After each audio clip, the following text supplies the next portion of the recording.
This is CinePunked. This episode, don't have a good day, have a great day.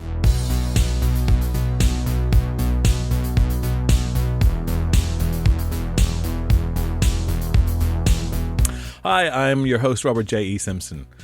As technology has evolved and we push ever further with the limits of what artificial intelligence can do, questions have been asked about what that says about the nature of existence itself. Isaac Asimov's 3 Laws of Robotics, first introduced in 1952, have shaped much of our intellectual understanding about the ethics of AI, particularly around morality. But as AI moves closer to simulating what we understand as human thought processes, how do we draw the lines between an artificial construct and human intelligence? Science fiction in literature and cinema has long been drawn to these issues, with films like Logan's Run, Blade Runner, AI, Ex Machina and The Matrix delving deeper into the conflict. 20th Century Studios' Free Guy emerged onto cinema screens and later Disney Plus in the summer of 2021. In it, we follow the life of Guy, played by Ryan Reynolds, a humble bank teller who discovers he is a non-playable character in a computer game and unwittingly begins to break his programming and become the hero in a dastardly plot in the real world too. Joining me for the conversation tonight is critic Neil Sedgwick, also of Films and Faith. Hi, Neil. How's it going? We all right? We're hunky-dory. Good to have you back on again. Thanks for having me. I mean, you're part of the family now, so we can't not let you in every now and then. You're not one of those relatives we shut the door at whenever you turn up. Yeah, the awkward cousin who just won't leave at the appropriate time of a family gathering, yeah. We've all been one of those at some point, I know. So look, regulars will know that over the last few episodes we've been discussing films which play with the idea of our perception of reality, that blur the lines between dreamscape and awake, between fiction and non-fiction, and the influence of artificial intelligence. So this film that we're going to talk about tonight, Free Guy, was released just a few months before The Matrix Resurrections, and it strikes me that there's something significant about 2 major pictures on similar themes being released within a few months of each other. And when we were talking about The Matrix a few weeks ago, we agreed that it would be worth exploring the two. Now, unfortunately, Brother Ben is unavailable at the moment. He has other commitments, so he's not going to be joining us for this watch, although I will definitely hound him after the podcast to make sure that he watches the film at some point, because I think he would actually enjoy it. He's a gamer. He loves this sort of stuff. But Neil is here, and folks at home, you are too, and that's all that matters. So thank you for, if you've not heard our Matrix podcast, go back and have a listen to that, and then come back into this, because it is hopefully going to be a continuation of that conversation. And I will say now, at the off, spoilers ahead. Watch Free Guy before you listen to this podcast, because we can't have a conversation about the film without discussing fundamental plot elements. So it is on Disney Plus streaming at the moment. For those of you who got a subscription, go and check it out. That's a very long introduction, Neil. Apologies for that. T's and C's apply. It feels increasingly like it's what you've got to do. I don't want someone writing to us and say, well, you just bought that entire film for me and I'm never going to listen to your podcast again. I'm going to tell my friends you're rubbish. Which, I mean, would be nice, because as Oscar Wilde says, there's nothing worse than, the only thing worse than being talked about is not being talked about. So tell all your friends how rubbish we are. Mm-hmm. They might give us a go.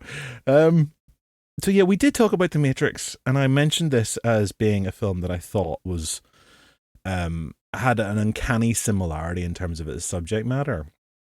And I think that's where we need to start, isn't it? Yeah.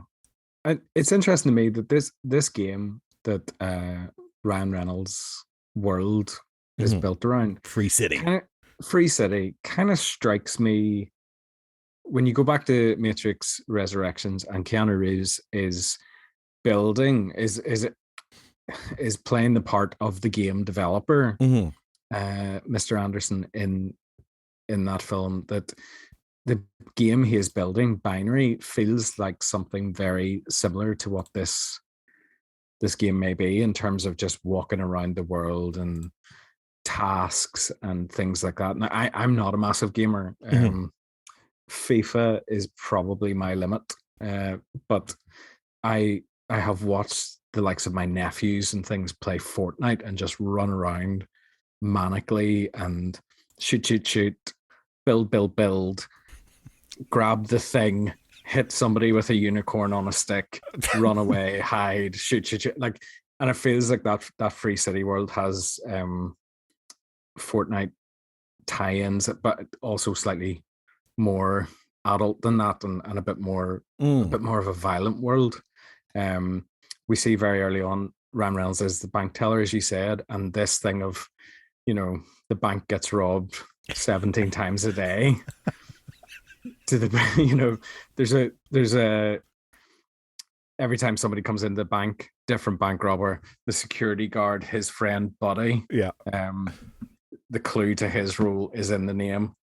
Uh, just drops the gun that he's wearing, and they just go around the back of the counter and just kind of solemnly lie down and have a wee chat while this is all going on. Because this is what happens Yeah.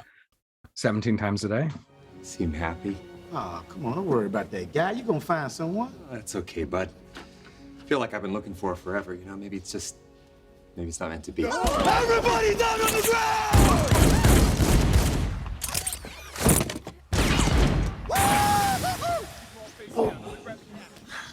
I know the woman I'm looking for. Let me guess. The one with the offbeat sense of humor and the obsession with feel-good diva pop. Yes, that's her. She's rented space in my brain and she won't move out. And you know what?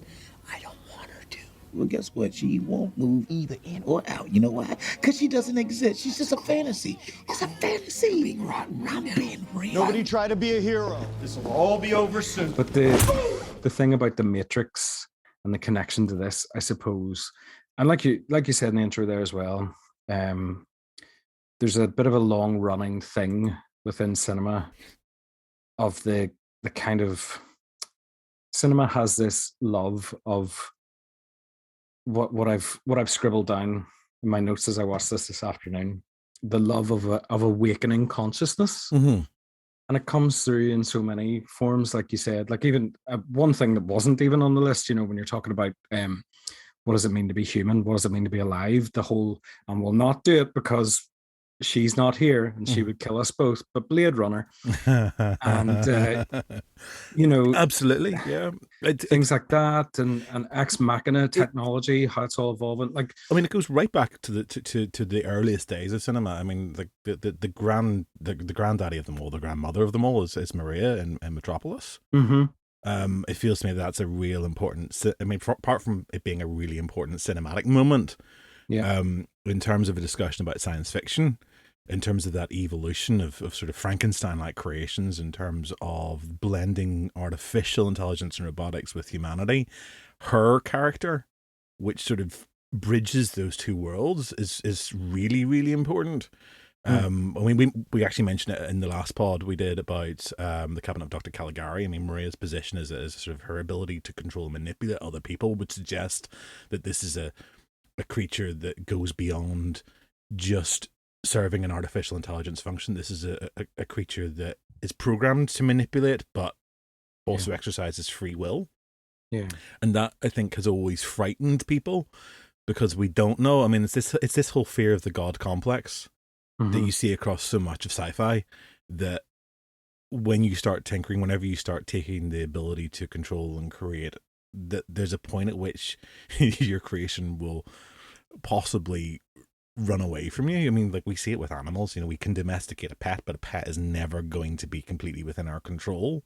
Yeah. And even though you can run a list of algorithms that things function, we all know, because any one of us that has used a machine at any point in our life, from from a toaster through to a car to, you know, like a complicated computer system, they go wrong. Occasionally they do stuff that we did not ask them to do, that is not within their programming. And that is the point at which there's a risk of something else. Yeah. And I think we're sort of inbuilt with that distrust that we can't control everything. And I think that's sort of, for me, that's what's at the heart of a lot of this fear. But it doesn't stop us from trying to push it. Just to see, it's like, you know, I just feel it's like the, you know, where you get the plug socket, you're like, well, I know if I stick my finger in that, I might die, but let's have a go and see what happens. Don't recommend that to anyone at home who's never stuck their finger in a plug socket. Don't do it. Please don't do that. No. But I think you're right. We have had this fascination with what is free will and what can happen when we give free will to something else, or we lose the ability to have our own free will. Like, you know, you think about Ex Machina and kind of they put this robot through the Turing tests and things like that, and then there's always a point. What you find in all of these kind of films is there's always a point where the line begins to blur. Mm-hmm. So you go Ex Machina, you start off and you go robot, robot, robot, robot. Hang on, what? Alicia Vikander just got in a helicopter. You know, like that. That's that. There's always there's a journey with it too. Yeah. And I think in this game, I think the technology always changes, and sometimes even when you think of something like Minority Report, Mm-hmm. you know, you're talking about technology going wrong and those kind of precogs, you can see the future and you know, we can stop crime by doing this. Oh no, wait, something's got into the system and it's gone wrong. Mm-hmm. It's fascinating to me how often we open up this this thought of what is free will? What do we do with this? How do we feel about this? And I think this Free Guy, to bring it back before we just talk about every film we've ever seen, this this Free Guy film, I think, is a very modern take on that conversation. Mm-hmm. Particularly for, I think, younger audiences who would be gamers. Mm-hmm. I know Ben is our big gamer here. Yeah. And you and I are not. No, I tried them every now and then, and I go through little phases, but I just can't immerse myself for long enough. These know. type of games Yeah. that this film depicts, I hate them. I absolutely hate them, because I always reach a point and then go, I can't do this bit, so I can't go any further, and then I just stop. Which is there's a scene in this film where there's just a character, another non-playable character, running around in the background into a wall, and jumping up and jumping up. That's me playing that game. I think for me, the problem with a game like this as a player, and I mean, it's okay to talk about other films as well. I mean, like, we're not going to limit ourselves in this conversation just to Free Guy, because this is already stemmed off part of an exploration of a topic we've already hit on. Like, for me, the frustration with all these games is that they're open ended. Whereas, if you've got something that's not just goal specific, but that has an end, it's like, I can get to the end of this. Whereas, like, a Free Guy world is something that just exists forever. Yeah. And that seems lovely, but it's like, why do I want to and I know from having played some of these sort of games online before, gosh, I've been playing Candy Crush again this week just to kind of do something with my head, and I haven't played Candy Crush in several years. But again, the frustration is open-ended. It will never end. I will never find that satisfaction of actually achieving something, so it leaves you in a real state of sort of disenchantment, which is I really don't need that where my head's at right now. So it's gonna be like, I'll stop playing that. But I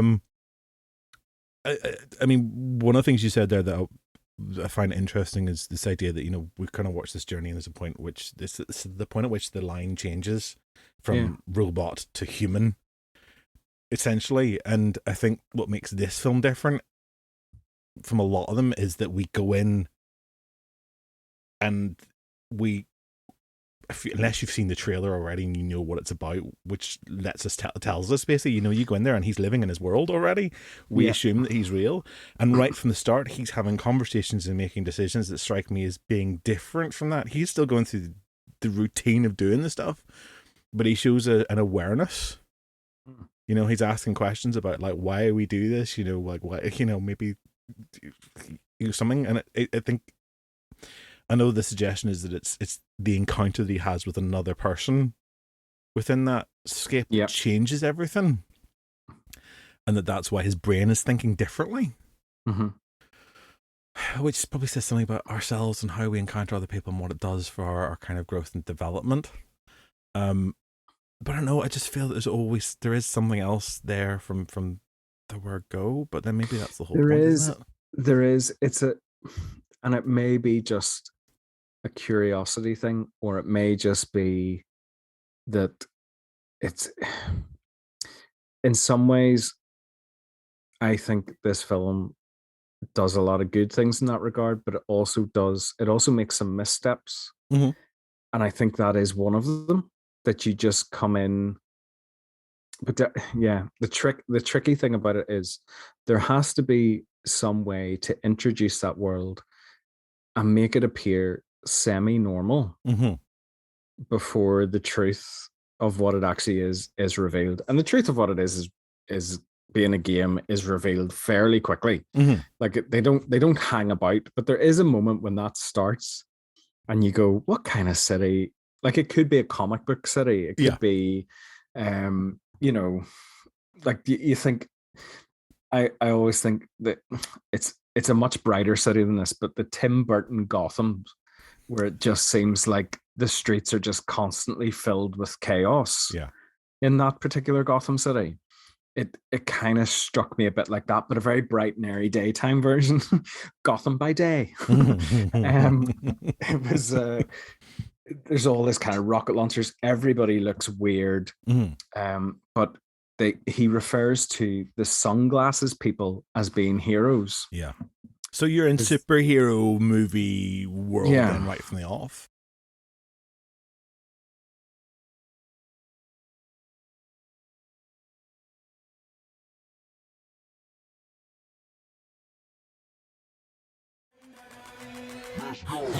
This is Free City. Look at this guy. He's one of the sunglasses people. And the people who wear sunglasses are heroes.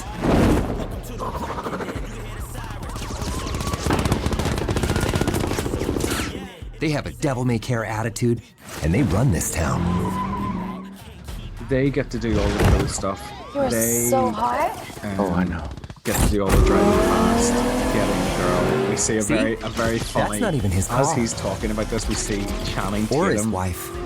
in the film as the kind of like what you would expect that character to look like.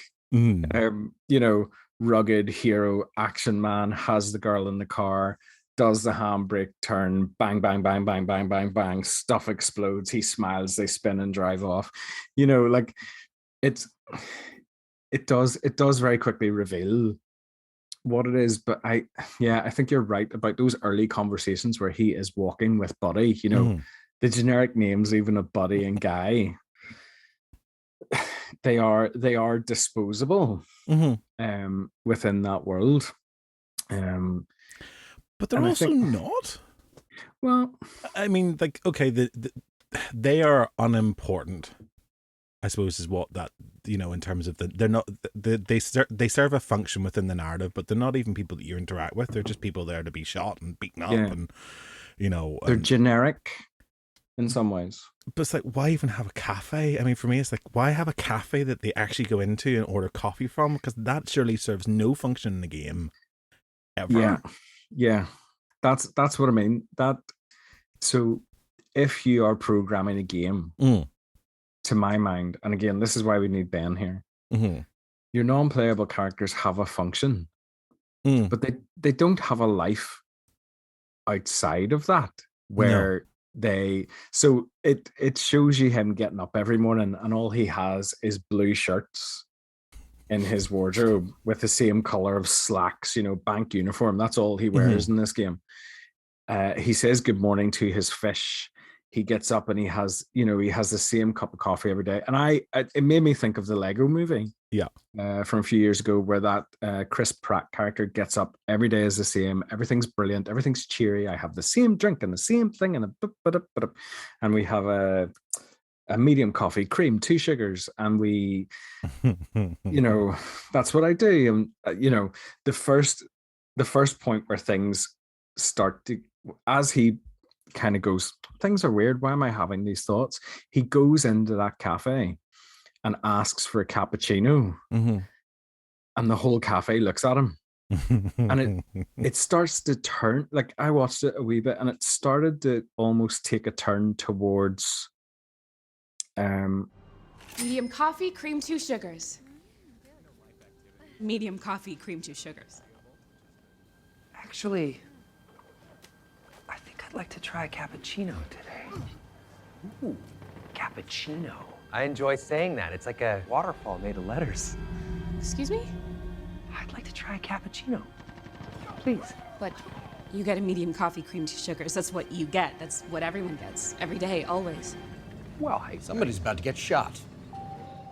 like in another film, it almost took a turn where you could see, like when we're talking about the Matrix and they have that swarm mode, it was like something's gone wrong in the game. Why is he asking for a cappuccino?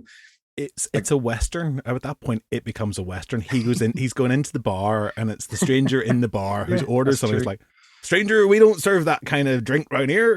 Because obviously they're in the West Country, rather than like the West Country. But it's there's a cannon outside on a tank, and the tank starts to spin round as he's ordering something different, and until he changes his order back to the regular thing, at which point the tank turns away again. But it feels like there's a moment at which he's conflicting, presumably with the programming of the game, and something is amiss, and the computer is trying to correct it. But also, I assumed that the tank is something that's being driven by a character who's a playable character from the outside world. Yeah. It's fascinating. I mean, there's obviously a commentary.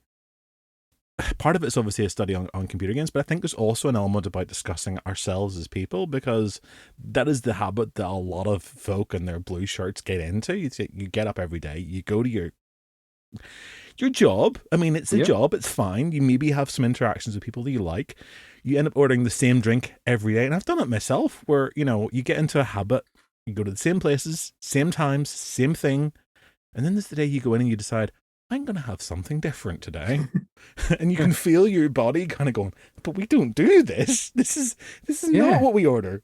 Yeah. Why? I'm a flat white every time. Shout out to Edge Coffee in Hollywood. Flat white. That's my order. Like, that's it. I do it. Like, I mean, years ago, I used to go into there was a Starbucks branch in Botanic in Belfast. I used to go there every day, and I sat there and I wrote for a couple of hours.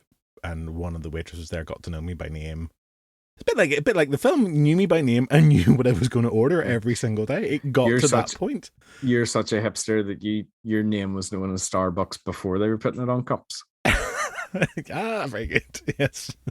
But I mean, that is what we do as people. We do fall into that trap of doing the same thing and not questioning. I mean, it strikes me that there's a class thing going on with this as well. That it's not just about sort of the cool kids and the people with the background characters. There's also maybe a social element that he's representing normal working class people who basically just have a function. I mean, that's how it's seen. Whereas if you have a bit more money, we have the interactions with the cash point and the pair of shoes that he really wants.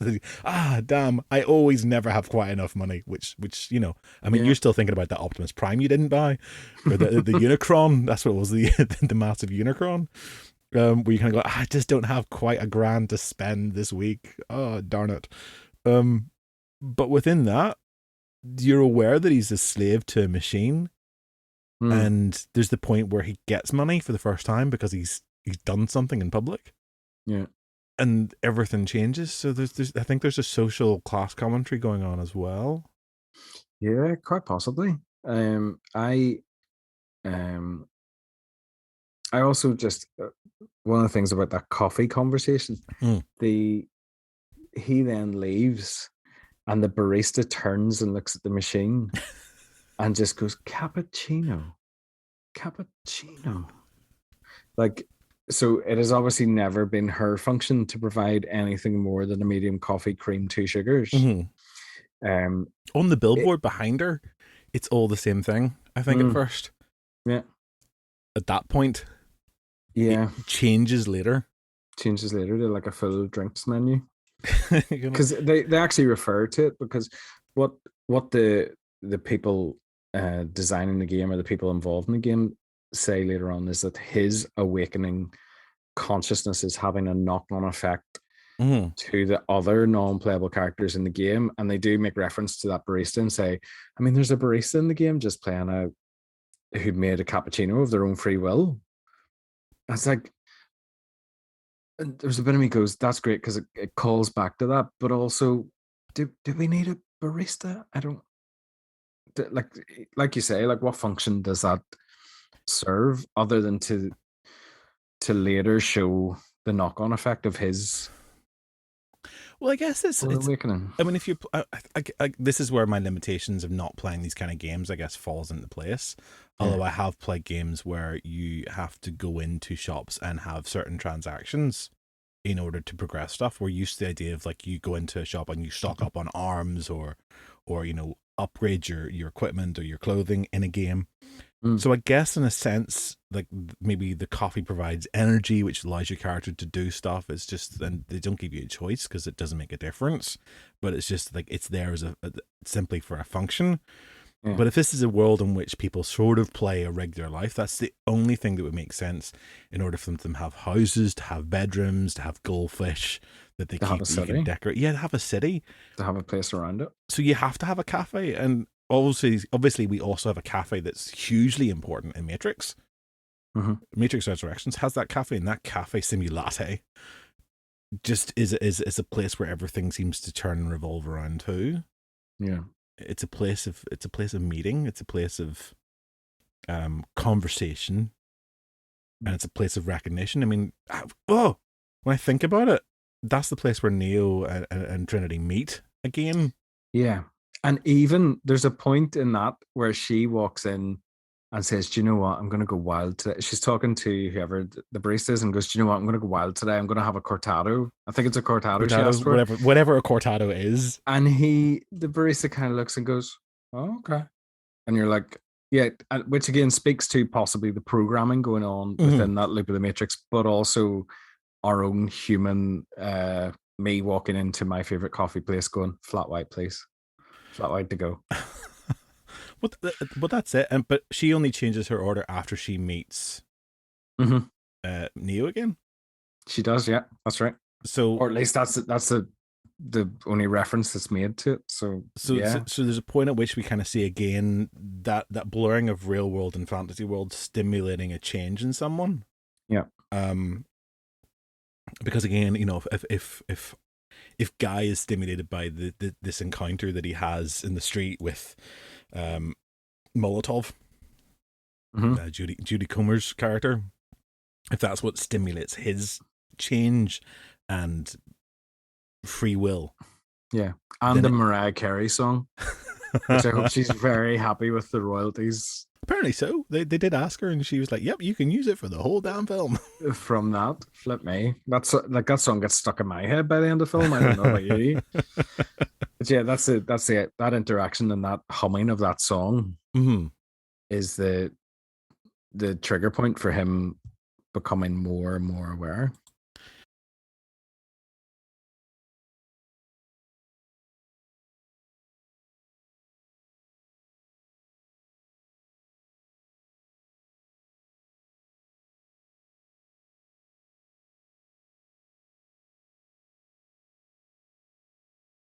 Weirdly though, he's aware of it as a character about the song in a way that other people that she encounters in the street, the other NPCs, don't acknowledge. Yeah, he's latched onto it.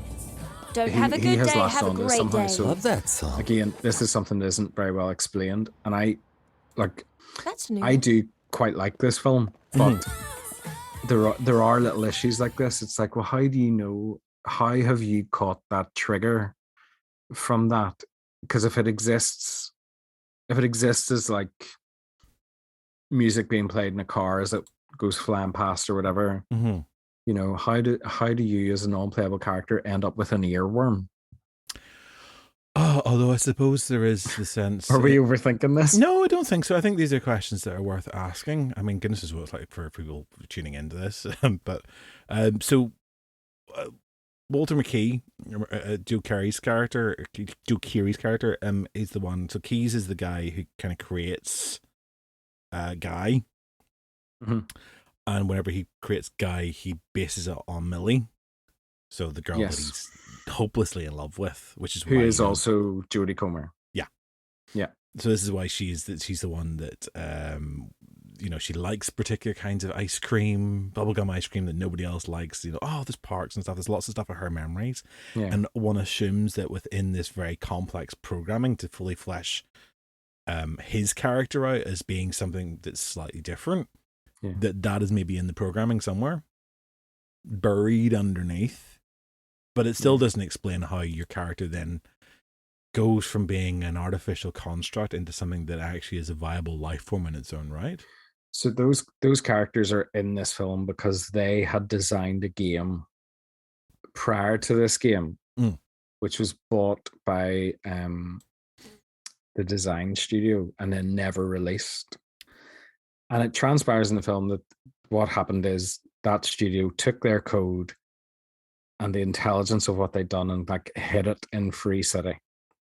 That is the whole basis for this. And Jodie Comer's character is trying to find it because it is the MacGuffin of this film. She's trying to find this so that she can prove that it was stolen from them without license and they can do it. Now, what happens is you see an interview of the two of them discussing the game they made called Life Itself. Yep. And during that interview, they ask them what gets them up in the morning. And he says it's just the code. And she says, well, firstly, medium coffee, cream, 2 sugars. And that song is the song that she hummed all the while they were making their original game. She loves nothing more than bubblegum ice cream. Which becomes a reference point later in the film. And what also is slightly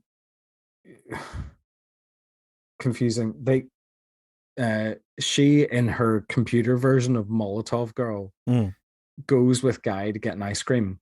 And they have a bubblegum ice cream together. And at no point does she click on directly to all these little nods and things about this kind of previous life she had with this guy working on the game. What's he called? Keys? Keys, yeah.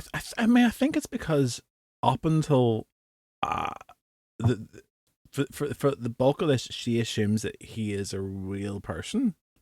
I can't remember which is the point at which she realizes that actually he's an NPC and not just a computer character. They end up having back in the real world, they end up discovering this. Keys and her end up discovering this as they go, and he's been looking into the code of Guy, how Guy is coded and how it has and it shows a very kind of like an easy explainer diagram where it shows like all the code that was there and then the point where they meet and then that just spreading out like a opening of consciousness there to kind of indicate that for view, which is kind of nice because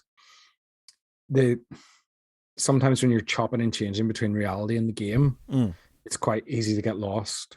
So I had this on today, rewatching it, and both my girls came down. We originally watched it when it came to Disney Plus as a family, and they were like, "Oh, it's okay, yeah, it's fine. I don't really understand, but it's okay." And then they both walked in today and individually said, "You watching that weird film again?" I was like, this is quite possibly one of the less weird films that I could put on the house. That sounded bad, didn't it? Not that guy. But they find it very weird because they are not particularly gamers in the sense in that sense of running around on the internet with a load of strangers inhabiting different worlds and things like that. But they find it quite confusing, the kind of flitting that it does at certain points between reality and computer generated worlds. Also, I was like, does anybody ever sleep? Like Jodie Comer looks like she's been playing that game. Like, you know, you're saying about like addictive behavior, like, and obviously she is obsessively looking for this piece of coding. That's what she's trying to do.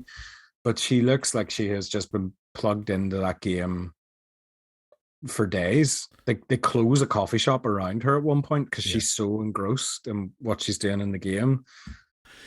Well, I think that in itself is probably not unlike a lot of gamers. I mean, if Ben was here, he would tell you. I mean, he has done all-nighters sitting playing games and get so wrapped up in simple things. I know I've done it whenever I have played games that I've just gone for hours doing something because you do get absorbed in the space. It's the interactivity. it's the being a part of this thing, even though you're not. It's all on a screen, but you kind of feel invested in some way, and it must be worse for those ones where you can like mic yourself up and interact with other people within that. Yeah. But also it's interesting that you kind of pick up on the sort of this, I mean, that sleep deprivation again, which, you know, we've been talking about with Fight Club, and we talked about the Dr. Caligari. It's like this thing where it puts you into a strange state of being where you know, it strikes me that you do start to question what's real and what's not real. And again, as a viewer watching this, there's a line of confusion, because a bit like her, you're trying to work out why it is that he's able to interact in a certain way that doesn't make any sense. Yeah. I mean, even as a playable game, it obviously stretches your understanding, and we're clearly seeing the interior of the game world from his perspective, because whenever we see graphics of the game on TV screens in the real world, they look like computer generated images. Yeah. In a kind of much in a less slightly less sophisticated way than these characters are within the film. Yeah. So it's fascinating. I mean, I just, yeah, your kids are probably right. It is a bit weird and a bit confusing. I don't blame them at all. But I think that for me is what I like about it. I like that it's pushing our perception, that it's still asking those questions and that we don't have answers to. Yeah. In some ways it's nice to watch something where you have to keep a check on where you are. Which reality are you in? And to go back to the Matrix, they are very clearly defined for you by the difference in color, the grayness of reality, everybody being kind of very in rags and shaved heads, and you know, there's clear distinctions between this. Yes, Jodie Comer has a very different look in the game, you could argue, but still, it flips very, very, very quickly, and then you have that kind of ending sequence where the whole world is watching the end,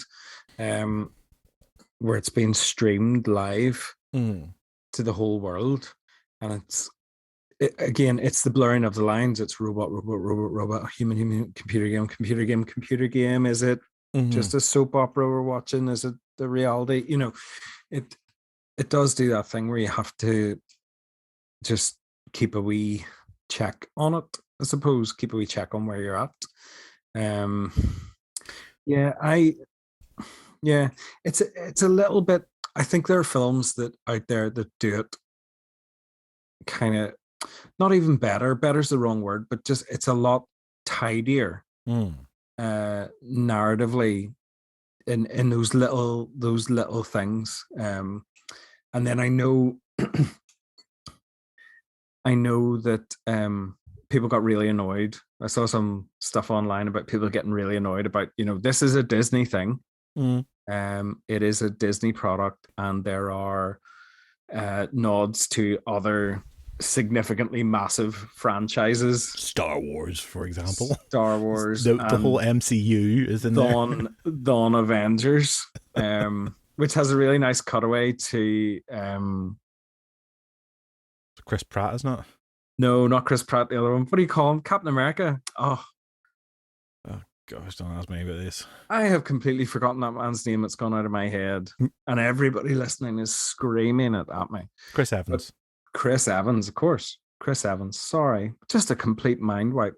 So you have this lovely cutaway to Chris Evans sitting in a cafe watching this moment on his phone where Guy produces a Captain America shield, and he's like, what the shit is this? Like, it's quite funny.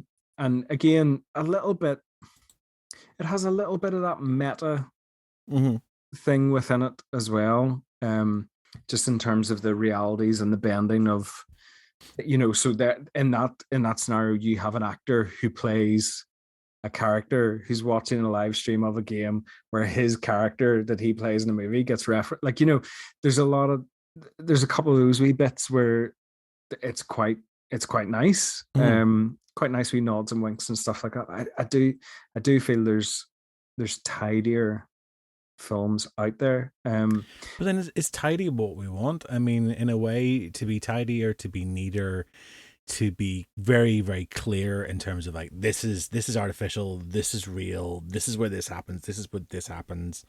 I wonder. Do you enjoy the chaos of Free City, Robert? I do. I think that's probably what it comes down to. Is like, for me, it just it there's an awful lot crammed into here, and it's slightly anarchical, and feels slightly surreal as well. And I'm quite fond of surrealism. And I'm not going to say I'm fond of anarchy, because I would like a little bit less anarchy in my life. Please, thank you very much. But I don't like 9-to-5 routines. I mean, I don't like those kind of environments. I don't like having to do the same thing every single day. I don't like falling into those habits. It makes me feel very restricted, very confined, and very controlled. And that doesn't sit well with me. So this sort of hints at doing something that pushes against that. And I think that's where my personal attraction to it is. Yeah. There's a counter Reynolds. There's a counter-cultural narrative there as well, in terms of the chaos of the city. And then you have, very early on, he doesn't want to be violent. He doesn't want to be running around punching. She explains to Guy that you have to do that to level up, which is, like, talk about that in skills and workplaces and all this. You can level up your skills by doing this course, and it's like, really? Can I? Can I? Or do you just not want me to be a pain for an hour and a half? Do I have a choice? Can I not level up? There are no two worse words to hear than development opportunity in a work context. This could be a really good development opportunity for you, a real chance to level up your skills. But anyway, she says to him about leveling up, and he then goes around doing good within the world. So he says he doesn't want to be violent, but he does a little bit, because what he does is he stops some of the crimes from going on in the world.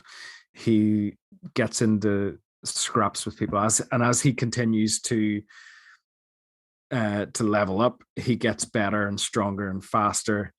He gets to do more stuff, and that's the point where he starts getting attention from the outside world, because he is going against the narrative of the chaos. And they refer to him as a good guy. And how then there's like a shot of a kid in Japan or somewhere, like, dressed as him, worldwide recognition of being a good guy gets you to start to become a cultural phenomenon. Look, I don't know if anybody does it, but you could rack experience points up by being a good guy. Like a hero. Ooh, easy, Tiger. If you don't want to shoot people, you could steal their guns. All that shit makes your level go up. Go be the good guy. Okay, no, I'm gonna be a great guy. Ooh, okay. Well, enjoy your lifetime supply of virginity.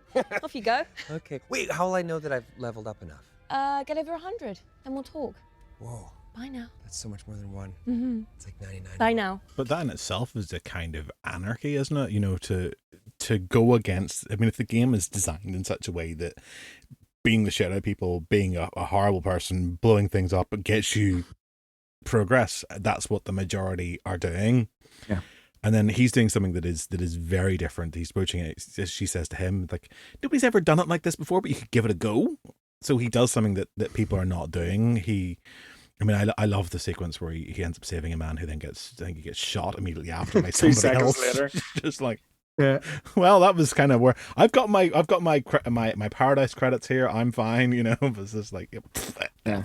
But again, what a statement that is, to kind of walk away and go, did my thing there, that's great, and then just boom, chaos happens anyway. Is that a commentary then on the human existence again? That actually, well, I suppose it's that form of online stuff where there is a trend for people to do a nice thing and then share it on social media. So like, I'm going to help a homeless person today. Let me video the entire process while I help this homeless person. I was like, are you doing this for altruistic reasons, or are you doing it for your own vanity and hits and likes on Instagram?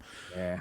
You know, and therefore are you no different from him that's literally just trying to level up, who's trying to progress through the game that we call life, but not actually have any consciousness of the changing of your decisions? Because I'm not massively sure how aware he is of the impact that he's making. He has no idea how he's changing the outside world because he's entirely within the confines of the game, and it's the same shit every single day anyway. Yeah. Because no matter what he does, it resets at the end of the day. It, you know, this next day is still going to be the same for most of the characters, apart from those who are starting to do something different. Yeah, and when he starts off, he does get killed on several occasions. Yeah, because he's rubbish at it. So he does. It's almost like Groundhog Day. Like wakes up the next day, goes back to the same people who are having the same like. There's like a hold up at it, like an underpass or something. He goes through the same punch combinations. He learns, he grows, and that's where he gets the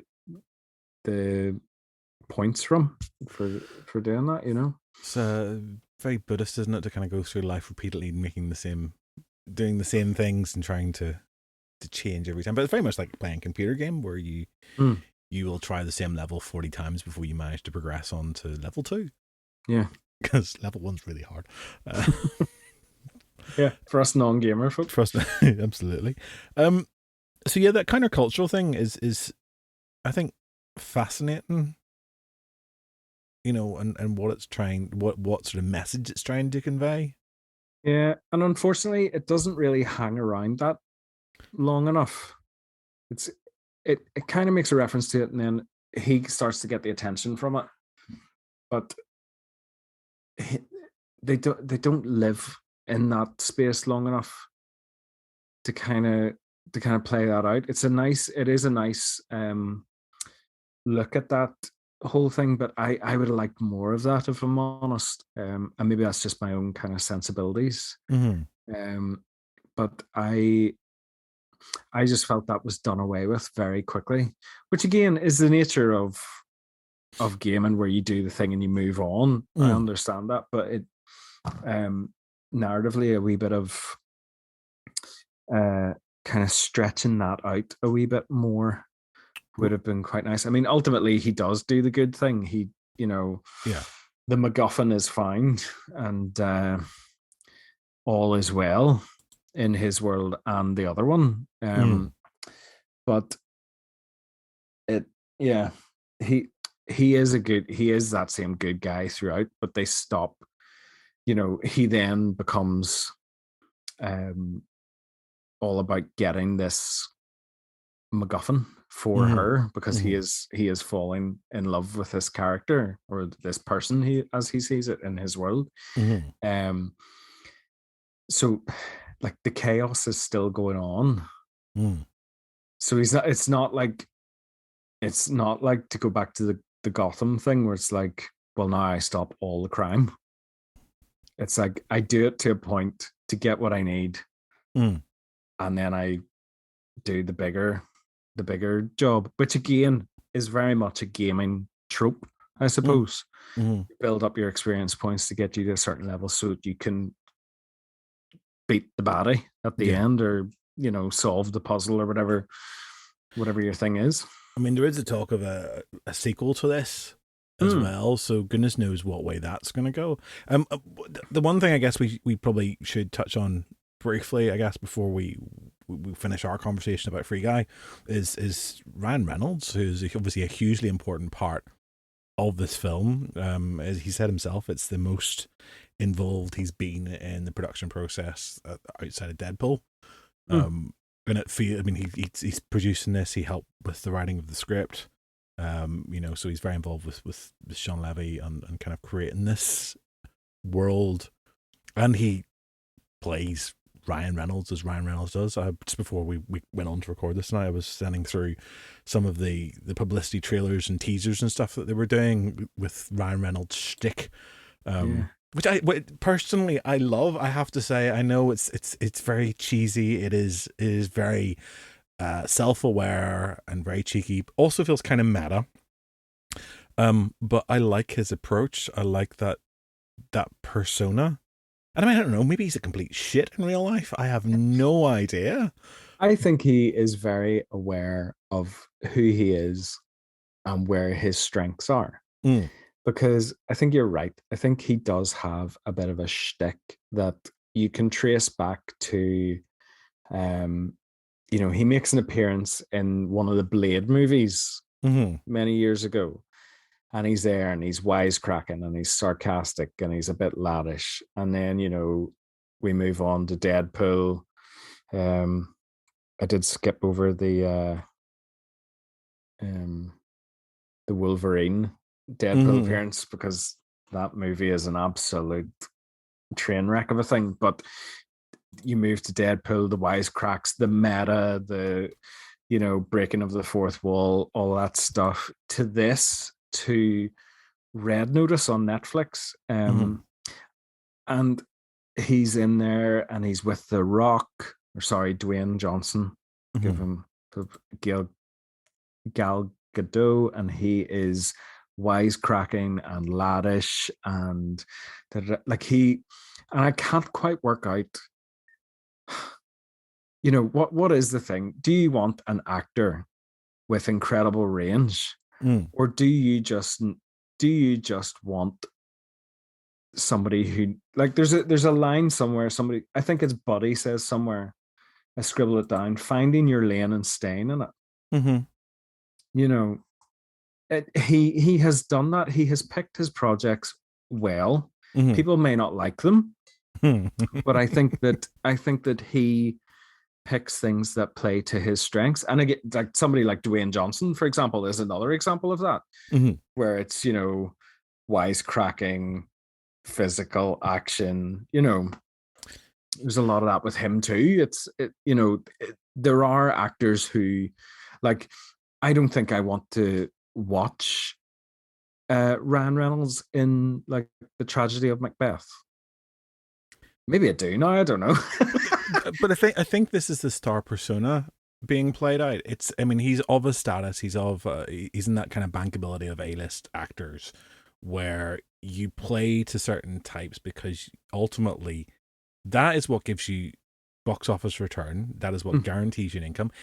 You've mentioned his X-Men appearance, which was not well received. No, when you look at that, there's that in itself is fascinating, that after having done the character and being given such a shitty run with it, that you were then able to return to it and craft it into the thing that it probably should have been to begin with. Yeah. I feel like that Deadpool thing, not to turn this into a Marvel podcast, but I feel that he took that and that Wolverine film that he is a part of, and that is a honking mess of a film. Yeah, there are some very good people in that, but it is a honking mess. And I think he actually took that really to heart, and like the Deadpool thing came about because he wanted to fix it. Yeah, in some ways, which is to his absolute credit. And I think he has said words to those effect in interviews. So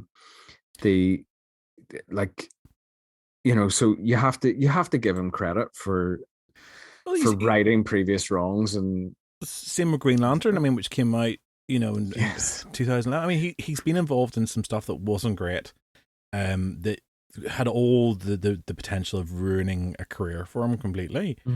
But he has been able to. Now, there's other people who won't come back from this, and you kind of wonder if we're talking about a leading female, will we have the same kind of redemption story even possible? Because the industry is not necessarily so kind. Masculinity seems to get so far, but he does seem to play on this. He's someone who has been able to ride that. And I think he comes across as being very genuine.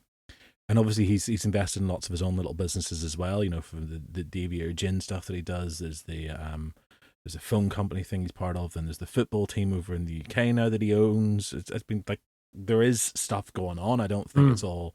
It doesn't seem to be entirely self-serving. You know, there are other people that are involved and that are benefiting from the stuff that he's doing. Yeah. But there are also other little things in his CV, just looking at it, that are slightly different or slightly quirky. And we've seen it with other actors that have spent years playing particular types, and then they're able to do other stuff because they're given the chance to go against their type. You look at Bill Murray. I mean, Bill Murray's career in the last 20 years is very different from the career that we knew him for a long time. It's still going back every now and then and picking up bits and pieces of it, but it feels like there's two there, and I think Ryan Reynolds has that potential. But obviously, if you're not, quite possibly, if you're not into Ryan Reynolds, maybe it's a problem. Yeah, I think when you do see him interviewed, you know, when they do that kind of press junket chat show circuit, he's certainly, and I know, yes, Neil, I know he is an actor, but he certainly seems to like genuinely care about the projects he picks. Yeah, for himself. I don't get the kind of any kind of indication of any fakeness about this. And obviously, if you're coming back for a second one, it's obviously done well enough and has been well enough received. And he being so involved is quite taken with this character and the possibilities that they're going to go again. Because funnily, I didn't even realize it was a real thing, but it was. I put it into. I just logged it today in Letterboxd, haven't watched it without anything. And when I typed in Free Guy, it did come up Free Guy 2 TBC. Like it is out there and in the works. The really nice thing they could do is they could just wipe him from it, whatever. You know, like, no, but like they could just wipe him from it, right? And then just put in Dwayne Johnson. He just goes, yeah, it's a new skin. It's a new like an upgrade to the game or something as a wee joke, you know? And I could see that being something. Well, I mean, they do that within the game itself almost when they bring in a dude. The dude, which is insert catchphrase. His code isn't fully written, and that's very funny because it's like I like doing what he says. I like punching people. Insert other topic. Say something else here. Like yeah, that's quite funny. There are three things I love in life: kicking ass, TBD. Third thing here. So I'm going to end with a question. The glasses, the cool people glasses. Yep. They seem to be they're the red. They're the blue pill. Yeah, they are. Yeah. Would you? Do you want your cool guy glasses? Yeah, I mean, those are quite cool glasses that you're wearing. I will give you that. But yeah, I think. Yeah. Wouldn't you want to know? Wouldn't you want to be that again? This is my thing, and even like this is where the curiosity of films and faith comes in, where it's like, don't you just want to know what it is to be fully alive?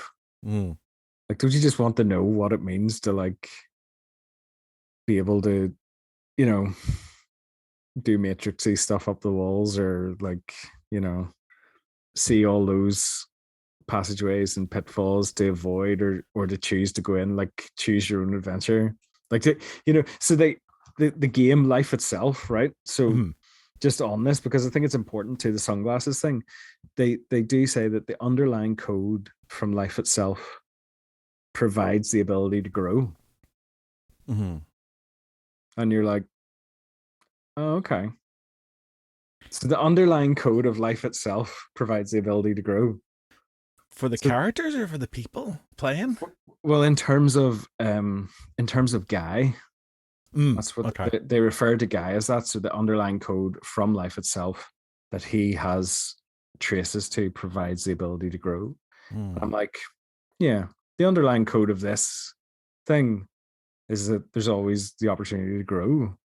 There's always like there's always a way to look at the world differently and see, like, sunglasses are the gimmick in this, but yeah, that's quite a nice wee bit too. That kind of struck me when it was said today, and like I don't know if it was because of the Matrix chat before, or because I was rewatching this. But the first time I watched this film, I was very like, yeah, okay, this is fine. This is just grand. Like, it's fine. But I do think, like, so many of these things, when we come and rewatch them, I do think you get to see little insights and little little points and nods to all sorts of stuff going on within them if you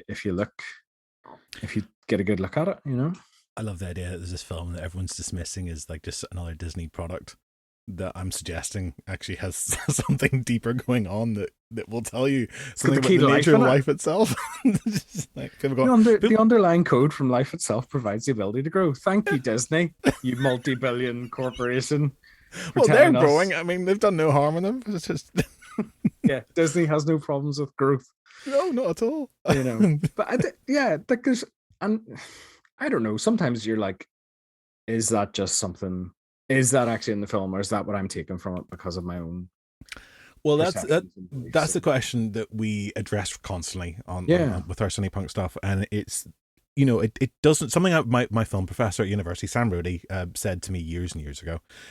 I remember him saying to us whenever I was first getting into film was that, you know, it didn't matter whether or not a director or a writer meant something in a particular film that you were watching.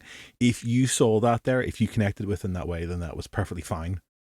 And that has always stuck with me, is that we use these things as a way to stimulate a conversation. That's always been the emphasis about the conversations that we have at CinePunked. Yeah. It's not just that we're talking here to sit and analyze a film. It's like we actually want to use these as a prompt to think. And if this is the direction that it takes us in, great. Well done, Disney. Whether you meant to or not, that is what you've prompted for us today.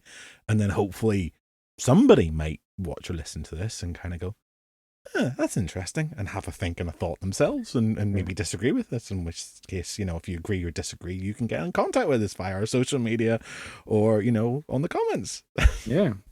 And there's somebody just sitting in Disney going, is that what we meant with that? And they were like, nah, we just made a gaming movie. I don't know what these two boys are drinking. I mean, they could always hire us and we could talk about the next one whenever it happens. Let us in, Disney, let us in. Please do. I would happily do that. Would you not sit and talk about Disney movies forever? Listen, I know of somebody who has worked with Disney. I don't know them personally, but I know of somebody who has worked with Disney, and it just sounds like the best job in the world. They worked with a guy called Mike McCarg, aka Science Mike, and he worked with Disney on Loki, and kind of doing the science of the timeline and all that kind of stuff, the scientifics of how that would all work and variants and whatever.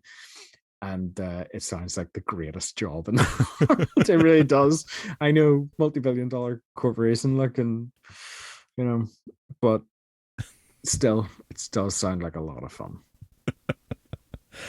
Neil, thank you very much. I hope you enjoyed that today.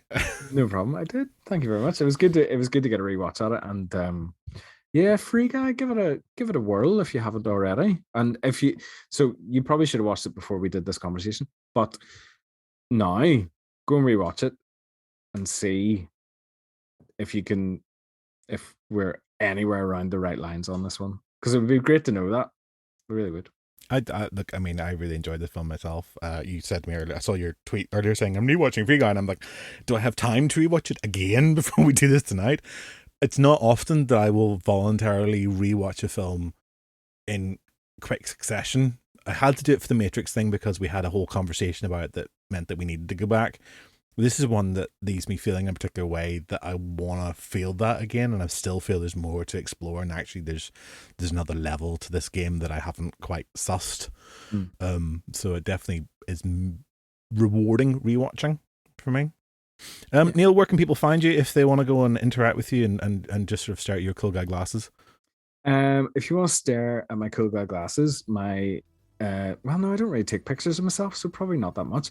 My Twitter is Films and Faith, and if you search for Neil Sedgwick on Instagram, you'll find me, although that's not really very film related, but if you want to, it's there. And you can get us, you know this already, on Instagram, Facebook, Twitter, and also on our website, cinepunked.com. If you like the podcast, do download, subscribe, tell your friends. We are also posting some of these up as video podcasts, so vodcasts, new thing for us. So if you happen to find us on one of the video channels, hit like, subscribe, etc. Feedback, let us know what you think of these things. Let's get a conversation going, and we'll be back in your ears and eyes again very, very soon.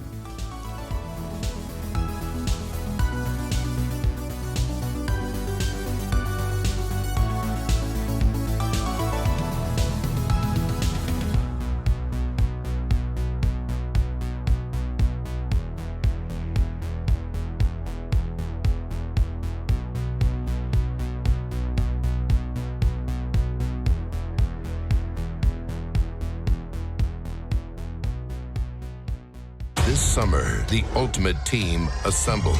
It's go time! Cat Lady. Have you seen my cat? Big City Dreamer. Life in the big city ain't nothing like it.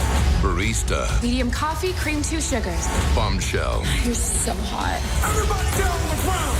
That guy who can't put his hands down ever. That feels unnatural. Buddy. This is the greatest cup of coffee of all time. And Guy. Don't have a good day. Have a great day. NPCs in a fake city. They're the real heroes, banding together to save the world. We can change our world, but we have to fight together. I don't even know what's happening right now, but I love it! Free Guy. Non-players now playing only in theaters.